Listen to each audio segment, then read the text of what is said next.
What's up, everyone, and welcome to this video. There's no article to be covered for this. This is just me providing my own musings about the topic of detachment and basically why not caring about how a specific outcome arises or what it eventually will be, why that particular mindset is so powerful.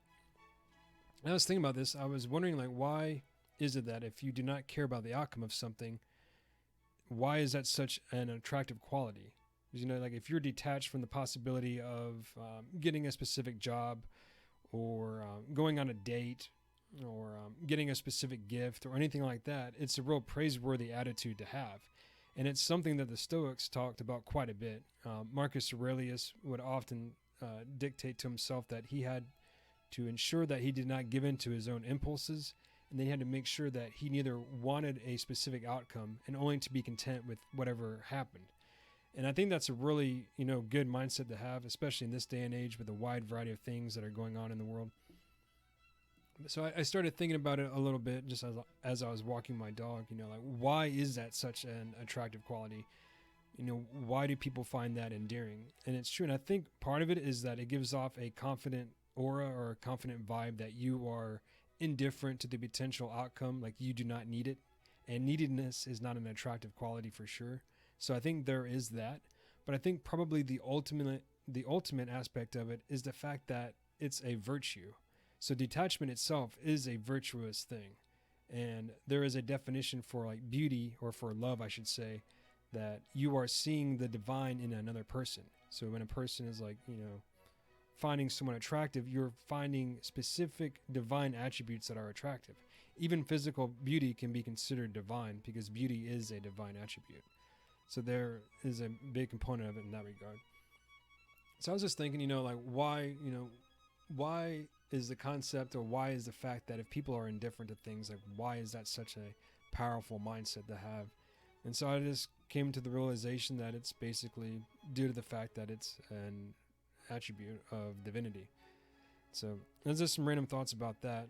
Interestingly enough, I recorded this video and then only to find out that I forgot to turn the mic on. So I'm having to do it all over again. So hopefully that wasn't as good as this one. But who knows? I am indifferent to whatever that outcome was. I said, oh, okay, I see. The video that I wanted to make did not arise, so now I have to do it again. It's just giving me additional practice, so I am indifferent to the outcome. And it's easier to say it than to actually believe it. Because while I am interested in reading spiritual texts, and I consider myself pretty spiritual, and I like reading the world's religions and stuff, and I like to read the Stoics, and I have the daily Stoic, but I don't read it every day like I should. Still, incorporating those specific beliefs about being a Stoic is, I think, actually relatively difficult, or pretty difficult actually. And I think that's probably why Marcus Aurelius would always, write it in his journal. In addition to that, it was part of his routine, I imagine, and it was a way for him to reflect upon his day and improve himself.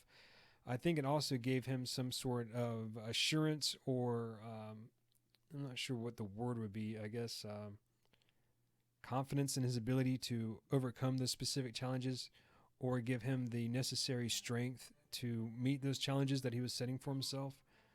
And what's really cool about his meditations is he was never expecting anyone to read them. He told his slave to burn them when he was dying, and his slave was reading them and was like, well, I can't burn this. This is a historical treasure.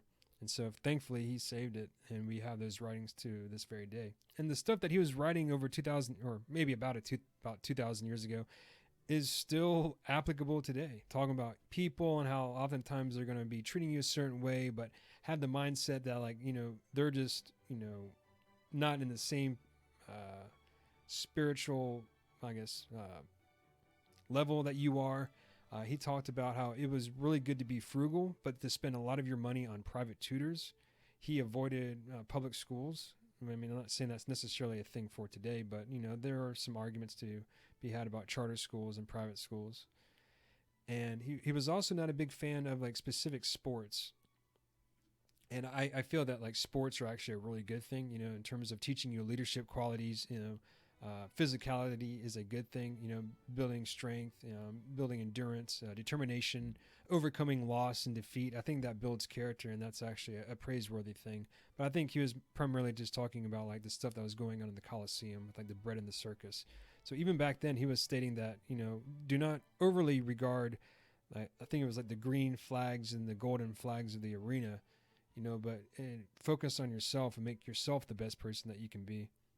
And I just thought that was something to share, a few of my musings about the reasons behind people being detached from things makes them more attractive. It makes them more,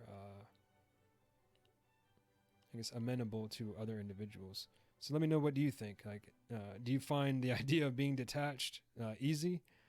I don't. I mean, in some ways, I'm pretty detached from a lot of stuff, but in other ways, like, just thinking about the fact that I'm trying to be detached makes me realize that I'm not fully detached. There's even like a joke about, it's not really a joke. I actually did this. Like, I would pray for detachment, and then all of my stuff would start to break. Like my car broke down, my cell phone broke, all kinds of stuff. So I stopped doing that. I was like, okay, I get it. Yeah, that's a really good lesson on detachment. But it is true. If you can be detached from the outcome of something, your desired outcome would probably be more likely found. I know that was a little convoluted, but thanks a lot for checking out this video. I appreciate it. And until next time, take care.